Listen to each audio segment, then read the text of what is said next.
ಯಾಕೆ ಆರ್ದ್ರನಾಗಿ ಹೇಳ್ತಾನೆ ಅಂತಂದ್ರೆ, ಸೇರಿಸಿಬಿಟ್ಟಿದ್ದಾನೆ ಎಲ್ಲರನ್ನು ಬಸವಣ್ಣ. ಎಲ್ಲ ಜಾತಿ ಜನಾಂಗಗಳು ಸೇರಿಬಿಟ್ಟಿದ್ದಾರೆ, ಬವಿಗಳು ಸೇರಿದ್ದಾರೆ, ಭಕ್ತರು ಸೇರಿಬಿಟ್ಟಿದ್ದಾರೆ.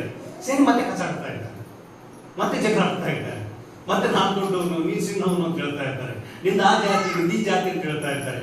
ಅದಕ್ಕೆ ಬಸವಣ್ಣ ಕೊನೆಗಾಲ ಕೇಳ್ತಾ ಇದ್ದಾನೆ, ಇವನಾರವ ಎಂದೆದರಯ್ಯ, ಇವನಮ್ಮವ ಎಂದಿರಯ್ಯ. ಅಯ್ಯೋ ಅಪ್ಪ, ನಾನು ನಿಮ್ಮನ್ನೆಲ್ಲ ಸೇರಿಸಿ ಅನುಭವದಲ್ಲಿ ಕೂಡಿಸಿದ್ದೇನೆ, ನಿಮ್ಮನ್ನೆಲ್ಲ ಸೇರಿಸಿ ನಿಮಗೆ ಎಜುಕೇಟ್ ಮಾಡಿ ಶಿಕ್ಷಣ ಕೊಡ್ತಾ ಇದ್ದೇನೆ, ಆದ್ರೂ ಕೂಡ ಮತ್ತೆ ನಂದು ಅಂತ ಹೊಡೆದಾಡ್ತಾ ಇದ್ದಾರೆ.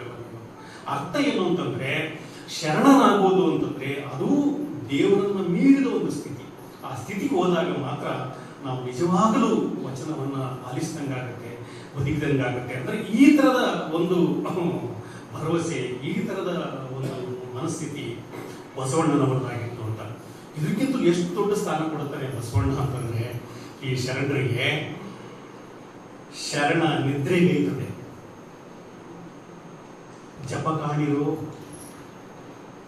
ಶರಣ ನಿದ್ರೆಗೈದಡೆ ಜಪ ಕಾಣಿರೋ, ಶರಣನೆದ್ದು ಕುಳಿತಡೆ, ಶರಣನು ಎದ್ದು ಕುಳಿತಡೆ ಶಿವರಾತ್ರಿ ಕಾಣಿರೋ,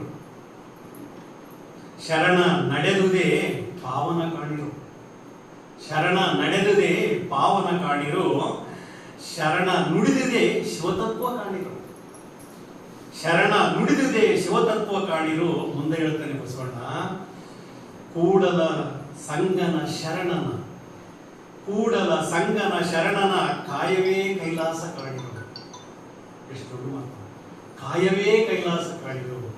ನಿಮ್ಮ ದೇಹವೇ ಕೈಲಾಸ ಅಂತ. ಕೈಲಾಸ ಎಲ್ಲಿ ಇಲ್ಲ, ಕೈಲಾಸ ಎಲ್ಲೋ ಸ್ವರ್ಗದಲ್ಲಿದೆ, ಮೇಲೆ ಇದೆ.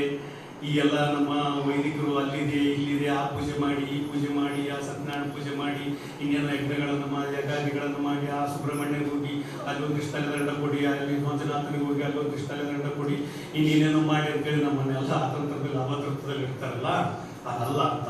ಯಾವುದು ನಿಮ್ಮ ದೇಹವನ್ನ ನೀವು ಪ್ರೀತಿ ಮಾಡಬೇಕು, ನಿಮ್ಮ ದೇಹದ ಒಳಗಡೆ ಇರುವಂತ ಕಲ್ಮಶವನ್ನ ತೆಗೆದಾಕಬೇಕು. ನಿಮ್ಮ ದೇಹದಲ್ಲಿರ್ತಕ್ಕಂಥ ದ್ವೇಷ, ಅಸೂಯೆ, ಮತ್ಸರ ಇವೇನು ತುಂಬಿಕೊಂಡು ಸದಾ ನಮ್ಮನ್ನು ಆಳ್ತಾ ಇರ್ತಾವಲ್ಲ, ನಮ್ಮ ಮೇಲೆ ಸವಾರಿ ಮಾಡ್ತಾ ಇರ್ತಾವಲ್ಲ, ನಮ್ಮನ್ನು ಕುಗ್ಗಿಸ್ತಾ ಇರ್ತಾವಲ್ಲ, ಅದನ್ನ ಜಯಿಸದೇ ನಿಜವಾದ ಶರಣತ್ವ.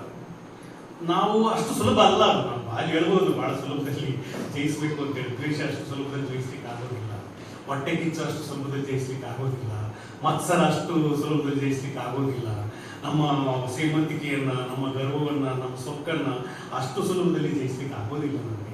ಬಟ್ ಇದು ಜಯಿಸ್ತೀರಿ ಅನ್ನೋದಾದ್ರೆ, ಇದ್ರ ಜಯಿಸಿ ನೀವು ಜನರೊಳಗಡೆ ಒಂದಾಗ್ತೀರಿ ಅನ್ನೋದಾದ್ರೆ ನೀವು ಶರಣರಾಗಲಿಕ್ಕೆ ಸಾಧ್ಯ ಇದೆ. ಆದ್ದರಿಂದ ಬಸವಣ್ಣ ಕಾಯವೇ ಕೈಲಾಸ ಕಾಣಿರೋ, ಶರಣನ ಕಾಯವೇ ಕೈಲಾಸ ಕಾಣಿರೋ.